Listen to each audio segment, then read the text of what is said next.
Set.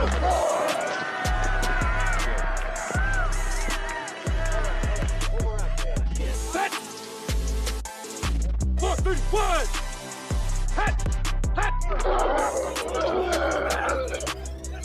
Hey, what's up, everybody? Welcome to the Sunday Morning Quarterback. Today, we are three pastors who love ministry, leadership, and sports. It's a solar eclipse Monday, and John is coming from his local Panera Bread. John, how are you doing today, sir? I'm doing good. It's good to be back in the shade. Nice. Dad, did it get dark there in Nashville during the solar eclipse? Did you even know what was going on? No, not yet. I got a lot of clouds, cold. We're getting ready to get some big rains, but nothing big from the solar eclipse yet. Dude, I'm telling you, it happened here, and it got dark. Things started moving. It was pretty wild. It actually looked cooler without the glasses, but I'm probably going to go blind now. But anyway, so we're here on a April 8th solar eclipse Monday, and it's time to talk about a little bit of college basketball. So let's jump in, fellas. Yesterday was the women's national championship as Caitlin Clark finished one of the greatest seasons of all time, taking the loss to South Carolina. So let's start off with the women's game. Dad, what was your thoughts on Caitlin Clark's run and the tournament and all these conversations of, is she the GOAT? Did she have to win the championship to be considered the GOAT? What are your thoughts? Well, I thought she did a great job. I thought Iowa did a great job. I thought they went as far as they could go. South Carolina, they're just a juggernaut. They're just good. They're good everywhere. They could shoot the threes. They're big inside. And so I thought Caitlin Clark did all that she can do. One of the questions I think is interesting is they're asking about this phenomenon, Caitlin Clark. And what I was listening to today is they said nobody can really put their finger on why the phenomenon. And, to be honest with you, I think the answer is real simple. Last year she started her game like Stephen Curry. Mm-hmm. She's just like Steph. I mean, I think that's what brought the eyes, is that she shot so far back from the 3-point line. And last year it was about people hearing her and hearing about her. This year, because last year was such a big year for her, this year she had another shot. And then people went from hearing about her to wanting to watch her. And then they're watching this game. And the first thing that you do is when you see something special like that, with somebody shooting 3 points from 35 feet away and doing a fade at that, you tell somebody about it. And so last year was about hearing about her. This year was about seeing her. And then she makes this incredible run without being on a storied franchise.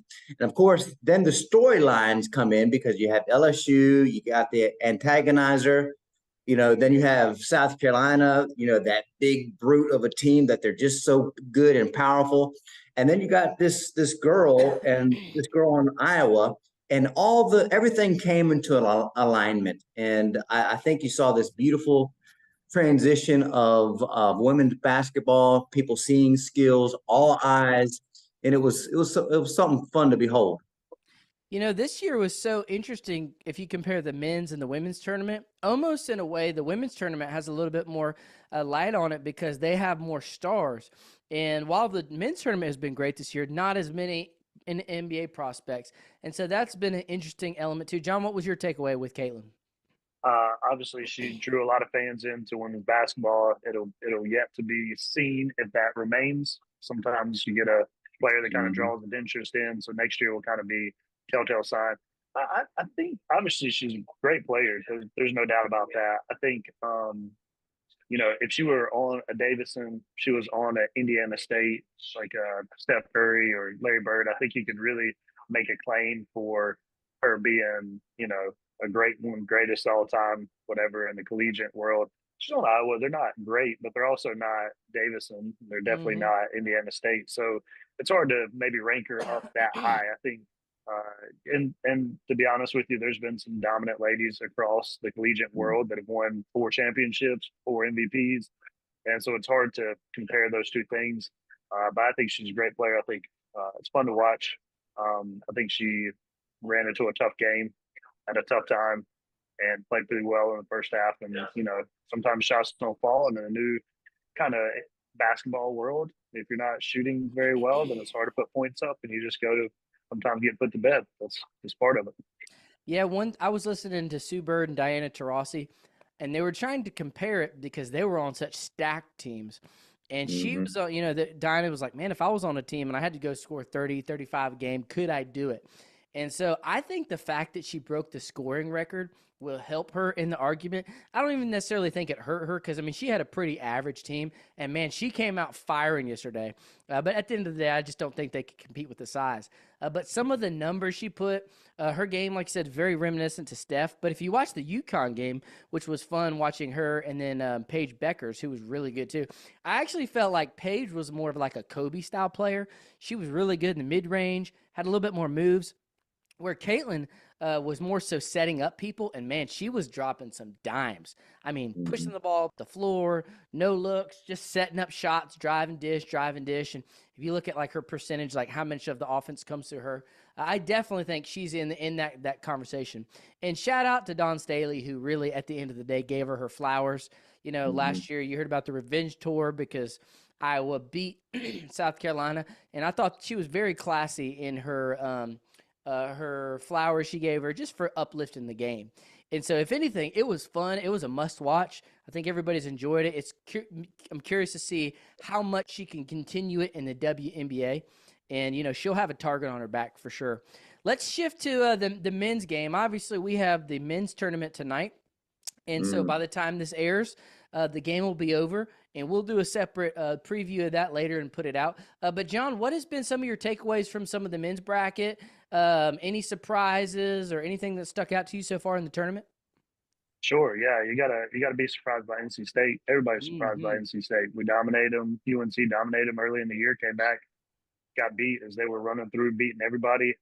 Just a matter of time before Banks bumped into a 7-3, 7-4, whatever the size height was going to change and alter the game quite a bit. And so that was really incredible. One thing I would mention, I think that really needs a change is I don't think there's enough time in between games. I would love to see the championship game get kicked to the next weekend in Mm-hmm. part because when it falls on a Monday and a kickoff time at 9:30, those of us on the East Coast, I mean, we're pressing midnight, which I'll be up. That's not a problem. But it also you got some guys that are we're on the 7 to 9 man rotation most teams, and so you got some guys that we probably can put more gas in the tank with a week rest and planning, and probably play a better quality game. I just think it's something probably should be looked at as we kick on. But I think you're going to have a pretty good game. A little disappointed there's our Hills, but that's the way the tournament runs. I also shocked by the news Calipari making the exodus, not so much Mm. leaving Kentucky. I think people were seeing that making the move to Arkansas it was not even in my Ooh. brain. Now there should be inner rival there, SEC, not far away. It'll be an interesting 6 months as we Mm. progress forward in that. Man, that was real interesting. And I think we can all read the writing on the wall. He didn't want to be fired. He was under the gun. He's thinking, let me get ahead of it early because then he's going to have unrealistic expectations. But Arkansas, I wonder if that's him trying to lower the expectations. Maybe he wants to move away from some of these power brands. I figured he'd try to go out to California or, one of these glamour programs that you can, make some progress and be an easy turnaround. So, yeah, that was definitely a shocker. Now the talk is who is Kentucky going to go after? Which cool little fun fact here. A lot of people were saying Nate Oates, who shout out is the brother of my high school football coach in High Point, North Carolina. And anyway, Nate Oates, man, going from Buffalo, where he made his name in the tournament, now to having some success at Alabama. And, I actually think it was good, too, for even though none of the Blue Bloods made it through, the fact that Duke, Carolina, and all these teams have their predecessor coaches and are still breaking through. It's one thing to lose in the Sweet 16, but to get to the Elite Eight or to have a good team, Carolina's in good hands. John Shire had a pretty good year. Duke seems to be in good hands. We'll see where Kentucky lands. The SEC is coming up, and they're pretty good now. I'm curious to see, though, if Cal can really turn it around at Arkansas or if he'll be more of a Bruce Pearl at Auburn, and they'll have good teams every few years, but no real contender. So, I think that's maybe who the predecessor could be at Kentucky. I think Bruce Pearl is just. oh yeah. I think Auburn's obviously been a good team, but I think the ability to reload talent through Kentucky and Bruce Pearl kind of being the coach that he is, I think it'd be a good pairing if they have the opportunity. Then you got another move there in the SEC, could create a lot of chaos and a lot of rivalry. Should be good for basketball, but and Alabama's playing pretty well, and so if I were an Auburn coach, might be a good time to exit the interstate rival there and make a move. But just my thoughts on it. And too, it's fascinating. It seems that the college game is almost passed up Calipari, and you're going to see that in college football. The coaches that want to adapt and learn the new way, very similar to pastors that retired out of COVID, and they're like, hey, this whole social media streaming, it ain't me. And so we're going to see, can Cal adapt? Because I feel like he just rested on his laurels. He was the car salesman, and he just couldn't shift out of this one-and-done thing. So, Dad, what were your thoughts on Cal and the tournament? Well, I think it's going to be interesting to see what happens with Connecticut. You mentioned the Blue Bloods. There's some talks now that should you allow Connecticut to be one of the Blue Bloods? Because if you look at the last 15, 20 years, they've won more championships than anybody with 3 different coaches. And then if you add Connecticut women on that, I mean, you're talking Blue Bloods in regards to all of basketball. I also think it's interesting that will there be a shift in play? The last 12 to 15 years, really, with Steph Curry, it's got into the 3 ball. Well, it seems like Connecticut could be shifting the landscaping a little bit in regards to how they play. They play traditional ball. They've got some big men. They've got the one of the top big men out there. They also shoot some threes. But, they're all around good teams. So same way with South Carolina. And so, you see even in the NBA, there's some big men that are becoming, MVPs every year. So is it the time for there to be another shift in how basketball is played? Because it happens about every 20 years. So will they go back to a little bit more of some of the big men in regards to continuing to have 3-point as a staple piece? So, I think that can go through the vein of Connecticut, because I think that what they're putting together is a very good, healthy, full-ranging team that's good everywhere. And I mean, who can beat that? And the last 2 years, nobody. Yeah, and I hadn't thought about that. If you take a step back and look at the top 5 programs in the modern era, I mean, Connecticut, if you're saying both men and women are the top, and they're right there with Duke, Carolina, Kentucky, they passed them. Kansas. They passed them the last 20 years. Yeah. With 3 different coaches. Yeah. And it's a fascinating thing. So it's all in all, it's been a really good basketball season. Hey, one more thing, Joseph, in regards to that. And this guy may be the best of them all.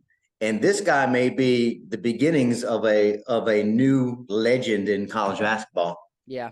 It'll be interesting to see how long those coaches, if they can get in there and last as long. College coaching used to be pretty safe, but now in this new NIL era, I think both college and pro, it's just year to year.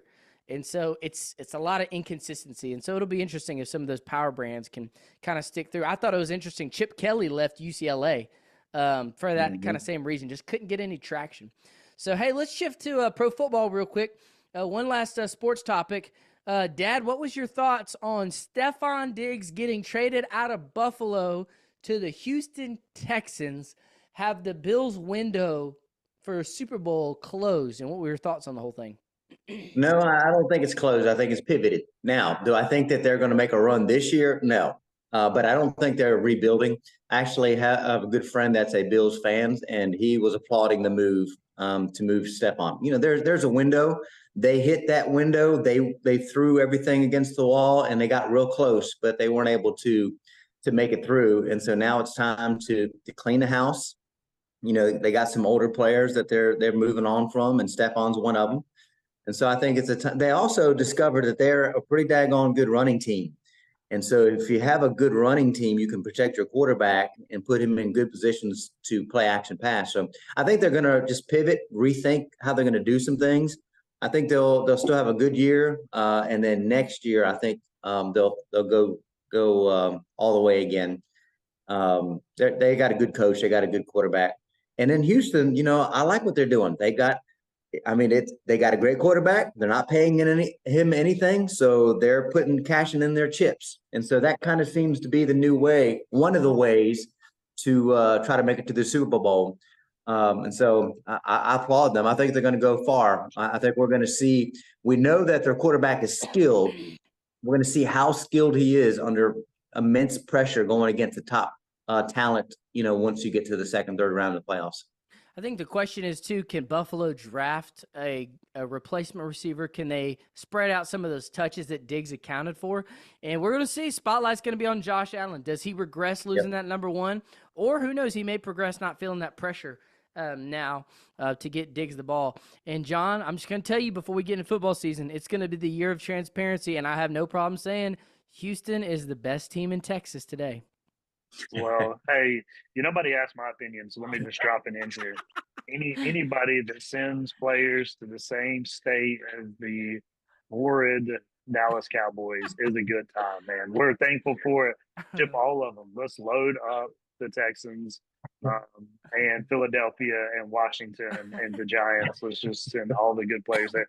No, I think the issue, the conversation is not so much Diggs. I think he'll do well where he's at. But I think the issue in the conversation is Josh Allen. Does he actually begin to mature into the game manager that I think he needs to be to win the football game? Meaning, we all know he can run, he can throw, he can make those plays that need to crunch time. A little too much still, I think, Brett Favre-esque play out of him. And I think he needs to begin to pick up what the defense is giving him and understand when he needs to drop it off and not force a play here or there. He's not losing games, but I think you're going to see this progression that say, okay, I know you can do all these things, but are you going to be able to manage the game well and effectively and spread the ball around in such a way that you're going to put your team in the best position to win? Or are you still just going to be the gunslinger and, put some highlight plays up, but also be a great risk of losing the game for your team? So I think it's a good year to kind of take that burden off, draft a young guy, be the veteran in the locker room, and be able to kind of mentor these guys up to lead and play with you. And so it'll be a good year to watch that happen. I hope they do well. I'd love to see them win one, surely, but it's a tough time to win the Super Bowl with Kansas City still roaring strong. See, I think this is going to make him lean into his gunslinger even more because he's going to feel like he's going to create. And I just I think he's Brett Favre in that regard. He's got greatness in him, but the picks, I think they'll always be a part of his game. I mean, he's been in the league 7-8 years now. Unless he has like a offensive coordinator like Dayball, unless he had a guy that's just holding his thumb on him, I just think that's who he is. Hey, if you remember, they got a new offensive coordinator, and that's when he shifted everything, and they started running the ball. And unfortunately, we were one of the teams that they realized that they could run the ball on because they run it down our throats. And after that, they really started winning some games, and he started playing good ball. And if you remember, when they played Kansas City, it was nip and tuck, and they ran the ball well against that tough defense. And the one time that if Diggs would have caught that long ball, he dropped it, they probably would win that game. So I thought that Josh played a heck of a game, and he was not a gunslinger. He stayed with that game plan. So I think they have a good offensive coordinator that's going to lean in on that run and put Josh in good positions. And I do think that Josh is being much smarter and more mature. And I think that's why doing this with Diggs is okay. And so I think, they're not quite going to be there yet, but I think they're going to have still a very successful year. That their coach is a strong defensive mind. So I think their defense is going to be good. If they keep that offensive line going and then put Josh in good positions to be Superman from time to time, they still could be right there at the end of it. Yep. I mean, Diggs did not have a good game. He was not even involved in that game against the Chiefs. Yeah. Except for that one drop. Yep. So it'll be interesting to watch. Well, hey, we're going to shift to our ministry and leadership topic. And coming on the heels of Easter, coming on off a good Easter, I feel like all the pastors and churches I know, people are attending, churches are healthy and thriving. And I was listening to a podcast talking about a lot of churches, most churches that are healthy and growing have anywhere from 50 to 100% higher attendance at Easter. And, there's a variety of different things that churches can do to help new people stay connected. And whether it's, having proper system and protocol with like guest follow-up, having a guest gift, getting good information, having a follow-up system, doing so and implementing that in. And so I wanted to talk for a second or in our time today about, I think, the challenge that we all face of how to connect with and engage new people. Yesterday, our sermon that we were talking about was just showing the need for community. And at the end of the service, I just kind of gave a little push of, hey, if you're new to our church, like, we want to make it hard for you to just sit in the pew. A lot of people come on Sundays and they consume church, but they don't really engage in it. They don't engage in community. They don't engage in serving anywhere. And it's crazy when you hear the dramatic shift in the church body experience from a family when they go from being a tender to somebody who has some skin in the game and feels like they belong and they are a part.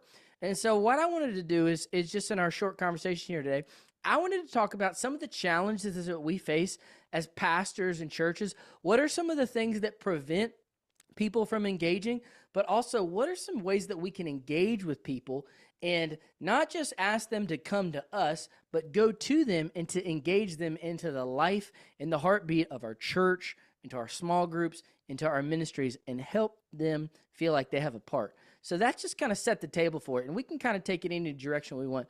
John, I'll start with you. What comes to mind? What are you guys seeing at Rainbow Forest, and what success have y'all seen? Well, I think, when you begin to think about new people that are coming into the church, I really view it as a family. And what I mean by that is when you show up at our house for Thanksgiving and you walk in and maybe you kind of picture me doing all the talking, all the planning. I greet you at the door. I talk with you. I have you sit down at the table or cut the turkey, do all the stuff. And think of if no one else around the table spoke a word to you or engaged into relationship or conversation with you, you'd leave and you go, well, that guy seems okay. And that was a weird time. The rest of your family just kind of sat there silently. I don't know if I'm going to jump into that. But it looked a lot different if you came to my house for Thanksgiving and my daughters opened the door, met you at the door, came in, my wife took your coat, that kind of thing. And we all engaged together. And so one of the things that I shared at the conclusion of our Easter services for the guests that came, I said, look, if you're here and someone here invited you here, they didn't want you just to be invited to church. They want you to be invited to Christ. Mm. When you leave here, I want to encourage you to ask the person who invited you to be here, do you want me to come to Christ? And saying that, I've positioned the truth behind the invitation, but they didn't want them just to come to church. They want them to come to Christ. And so they invited them to church because that's a pathway to come to Christ, to hear the gospel and repent. But also put it in the minds of every person that was there, that was invited. Is their response here is, I need to ask this person, did you really want me to come to Christ? And then hopes that would generate a gospel conversation that would talk about their care for someone's soul. And so I think we have a lot of systems, we have follow-ups, we got emails that go out, we got letters that I send. We do a lot of assimilating activities as the church, institution, staff that kind of connects. My encouragement is, though, to mobilize the greatest gift and in some ways product of both your preaching, your teaching, your investment, that is your people, and catalyzing them by putting a conversation before them as a seed drop so that they can go, wait, my pastor was right. I didn't want you to just come to church. I want you to come to Christ. And that's why I invited you this morning. And so if you can kind of create some of that conversation from the pulpit for the people that are there, what that thing then gives them comfort to go, hey, they're already expecting me to ask this question. They're already expecting me to have this conversation. And so I really trying to put the onus back on to the church to do the one another's of Scripture and to engage those people, to draw them into community rather than trying to, from a staff position, manipulate the system to better accommodate people going to pathways that you want, which I think is helpful. I just don't think it's ultimate, at least at a church our size. Sure. No, that's good. And I think, in church world, you have the one who, hey, I didn't grow up in church. I'm new here. I've never been to church on Easter. And then you also have the extremes of, hey, we left our church for whatever reason. We're wounded. We're new to the area. That's a common one now. I don't know if you guys have felt it as much, John, but we've had so many new families from the West moving and just trying to engage it. But I appreciate it, and I really agreed with that perspective. Dad, where does your mind take you to? And that's John's context and what he's seeing. How does this question resonate with Charlotte Road and Nashville and the season that you guys are in? Well, I really think that John was right about, what works for us. If you look at, for us, and particularly even for me, in our context of church and our culture for church, the assimilation process is just different for us, and again, if you do it somewhat different, that's fantastic, but we don't do the email follow-ups and do all those, we don't do that stuff. The most that we do is a card. We actually have a card with somebody filling up, hey, we're so thankful that you came. Most of our assimilation is the person to person. Most of the people that come to our church has been an invite. And also, I think it's different, the size of the church. If you're a much bigger church, then you've got to have those systems in place because it's too hard to capture everybody's attention and all. But for us, if somebody comes into church, most of the time we have built a culture where they're like, hey, I'm bringing a friend. And so I'm aware of it before they come on Sunday.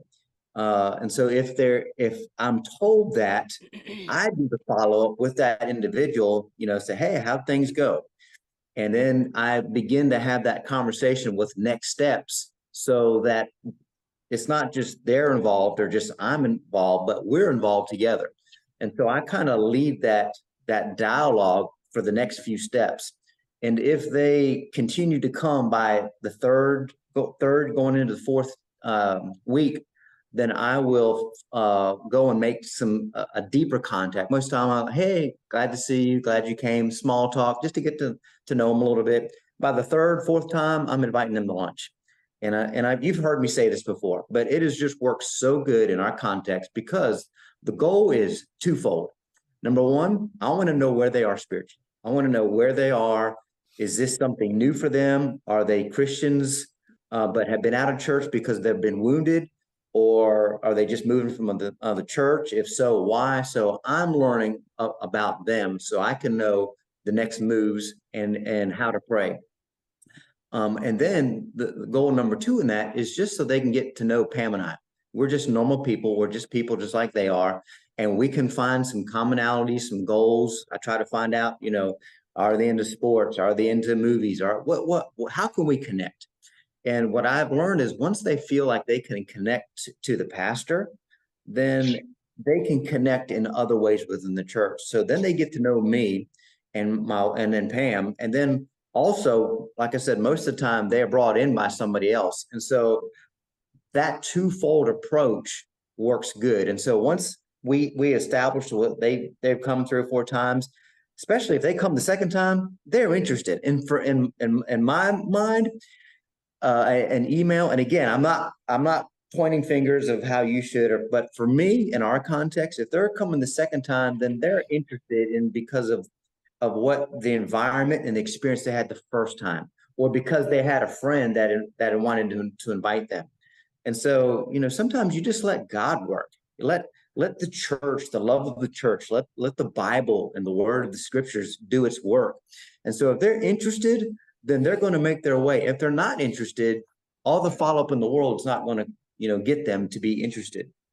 And then, once they come in, of course, like you guys, we try to get them into a small group, at the right time. You find out, sometimes the season's not right for them. And then just, if it's not a good season for them, kind of let the seasons change in their lives and then bring them in a little bit deeper. But a lot of times they're ready for a small group. And even with that, I try to utilize the friend who brought them. And so as they brought them into church, they can also bring into a small group. Yeah, and I agree. I don't by any means think like systems and all that or I think if anything, I think for the bigger scale you get, those are Absolutely. preventatives to help people fall through the cracks. because if you got a church where you might have 2 new couples versus a church where you got 8, I definitely don't think they're the meat and potatoes. And to be honest with you, that I was even, when I came up with the question, was thinking a little bit further. Like Easter is a way, just because we all have that yearly. But I had a conversation with a fellow about a year ago, and it was a couple that had been coming for a year. And you have the conversations, you see them in the lobby, you know their name, but you've never really engaged much, or they slip out before the service ends and they're there. And maybe it's a Southern thing, but the guy came up to me one day and he said, "Hey man," he said, "we've been coming here for a year, and no fault to you guys, but we've been hiding in the balcony." And he's like, "We need to engage." And within 2 weeks, he was in a group, he was on a team, he was like finding his sweet spot. And man, it was awesome. Not only from what the church gave him, but it was like a breath of fresh air into our, worship team where he landed, into the small group that he landed in. And so I've kind of gone back and forth and asked myself, and I asked him, and he said, a lot of times people come in wounded and they have to have a time in a season of rest and recovery.